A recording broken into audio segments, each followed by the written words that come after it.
ನಿನ್ನೆ ರಾಘವ್ ನನಗ್ ಫೋನ್ ಮಾಡಿದಾಗ ಮಂತ್ರ ಸುಶಾಂತ್ ಮಾತಾಡ್ತಿದ್ದನ್ನ ಕೇಳಿಸ್ಕೊಂಡೆ. ಮಂತ್ರ ಸುಶಾಂತ್ ಮದ್ವೆನೇ ಆಗಿಲ್ಲ.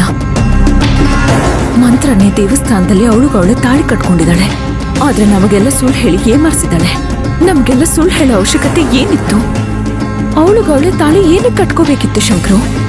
ಅಲ್ಲ ಶಾಂತಿ, ಏನ್ ಹೇಳ್ತಿದ್ಯಾ ನೀನು? ಅಲ್ಲ, ಪ್ರಪಂಚದಲ್ಲಿ ನಾನು ಇದೇ ಮೊದಲನೇ ಸರಿ ಕೇಳ್ತಾ ಇರೋದು. ಅವ್ರಿಗವ್ರು ಯಾರಾದ್ರೂ ತಾಳಿ ಕಟ್ಕೋತಾರ? ಹಾಗಾದ್ರೆ ಸುಶಾಂತ್ ಸರ್ ಮತ್ತೆ ಮಂತ್ರ ಅವರಿಬ್ರಿಗೂ ನಿಜವಾಗ್ಲೂ ಮದ್ವೆನೇ ಆಗಿಲ್ಲ. ಅದೇ ನನಗೂ ಅರ್ಥ ಆಗ್ತಿಲ್ಲ ಶಂಕರು. ಅವಳು ಹೇಳಿದ್ದನ್ನ ನಾನು ಸ್ಪಷ್ಟವಾಗಿ ಕೇಳಿಸ್ಕೊಂಡೆ. ಆದ್ರೆ ತಾಳಿ ಕಟ್ಕೊಂಡು ಬಂದ್ಮೇಲೆ ಮಾಡ್ಬೇಕಾಗಿದ್ದ ಶಾಸ್ತ್ರ ಎಲ್ಲ ಮಾಡಿದ್ರು.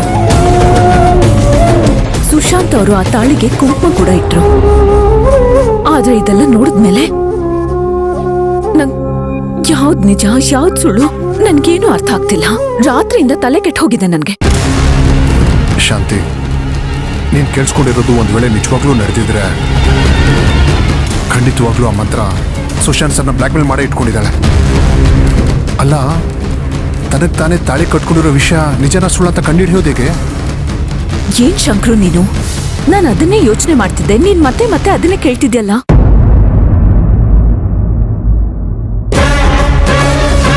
ಚಿನ್ನು, ನಾನು ಹೇಳ್ದಾಗ ಮಾಡ್ತೀಯಾ? ಏನು ಈ ವಿಷಯ ನೀನು ಸುಶಾಂತ್ ಸರ್ ಹತ್ರ ಹೇಳಿದ್ದು ಅರ್ಚನಾ ಅವ್ರಿಗೆ ಗೊತ್ತಾಗೋಯ್ತು ಅನ್ನೋ ವಿಷಯ ನಾನು ಲೇಕ್ ಮಾಡ್ಬಿಡ್ಲಾ?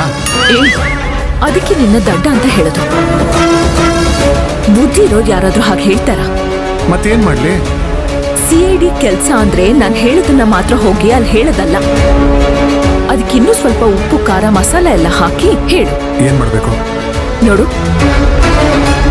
ಫೋನಲ್ಲಿ ವಾಯ್ಸ್ ಚೇಂಜ್ ಮಾಡೋ ತರ ಒಂದು ಆಪ್ ಇದೆ. ಅದನ್ನ ಫಸ್ಟ್ ಡೌನ್ಲೋಡ್ ಮಾಡ್ಕೊ. ಅದನ್ನ ಉಪಯೋಗಿಸ್ಕೊಂಡು ಅವಳಿಗೆ ಬ್ಲ್ಯಾಕ್ ಮೇಲ್ ಮಾಡೋ ತರ ಒಂದ್ ಕಾಲ್ ಮಾಡು. ಅದೇ ಹೆಂಗೆ? ನೋಡು, ಕೇಳಿಸ್ಕೊ. ಹಲೋ ಮಂತ್ರ, ಅದ್ ಹೇಗೆ ದೇವಸ್ಥಾನದಲ್ಲಿ ನಿನ್ನೆ ತಾಳಿ ಕಟ್ಕೊಂಡು ಪ್ರಪಂಚಕ್ಕೆ ಸುಳ್ಳು ಹೇಳ್ಕೊಂಡು ಓಡಾಡ್ತಿದ್ಯಾ? ಯಾರು ಗೊತ್ತಿಲ್ಲ ಅಂತ ಅನ್ಕೊಂಡ್ಬಿಟ್ಟಿದ್ಯಾ? ಅದೆಲ್ಲ ವಿಷಯನೂ ನನಗೆ ಗೊತ್ತು. ಅದಕ್ಕೆ ಬೇಕಾಗಿರೋ ಸಾಕ್ಷಿನೂ ನನ್ನ ಹತ್ರ ಇದೆ. ಹೀಗೆ ಹೇಳು. ಅದನ್ನ ಹೊಸ ಸಿಮ್ನಿಂದನೋ ಅಥವಾ ನಿನ್ ಫ್ರೆಂಡಿಂದನೋ ಒಂದ್ ಫೋನ್ ಮಾಡ್ಸು. ಅವಾಗ ನೋಡು ಅವಳು ಏನ್ ಹೇಳ್ತಾಳೆ ಅಂತ. ಮಾತಾಡೋನು ಕಿಲಾಡಿ ಆಗಿರ್ಬೇಕು. ಅವ್ರ ವಾಯ್ಸು ಯಾವುದೇ ಕಾರಣಕ್ಕೂ ಅವಳಿಗೆ ಗೊತ್ತಾಗ್ಬಾರ್ದು. ಅದು ತುಂಬಾ ಇಂಪಾರ್ಟೆಂಟ್. ನಂಬರ್ ಅಂತೂ ಗೊತ್ತಾಗ್ಲೇಬಾರ್ದು.